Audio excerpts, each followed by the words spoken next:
ચાલો આજે બનાવીએ આપણે ટોપરાના સીંગમાંથી લાડુ. તો એના માટે પહેલાં ઘીમાં શેકી લઈએ.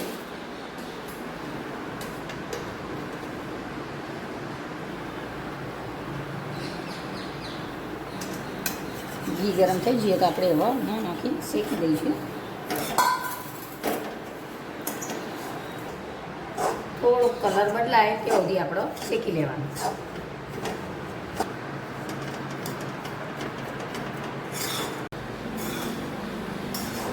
તો આપણે ટોપરાની સેણ હવે શેકાઈ જઈએ. તો કલર બદલી જઈએ ને તો હવે આપણે એને કાઢીને છાણી કરી દઈશું.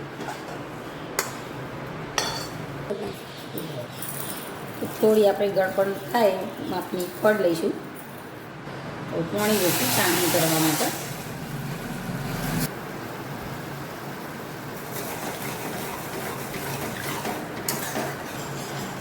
ફળ વગડો ત્યાં સુધી આપણે ઉકળવા દેવાનું. બહુ આકરી ચાણી કરવાની નહીં, માપની એવી કરવાની. ફળ વગડી જાય તો આપણે થોડુંક કલર નાખી દઈશું.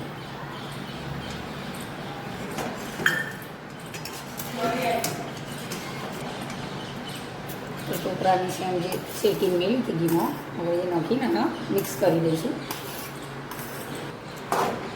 તો આ બધું સરસ આ રીતે ભેગું કરીને મિક્સ કરી દેવાનું.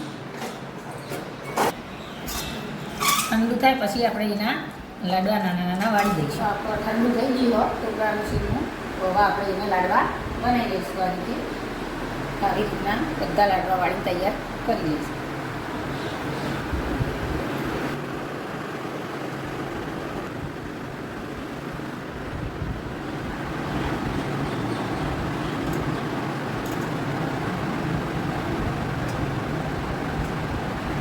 લાડવા બની તૈયાર થઈ જાય. મિત્રો, અમારો વિડીયો ગમે તો લાઈક, શેર અને સબસ્ક્રાઈબ કરતા રહેજો.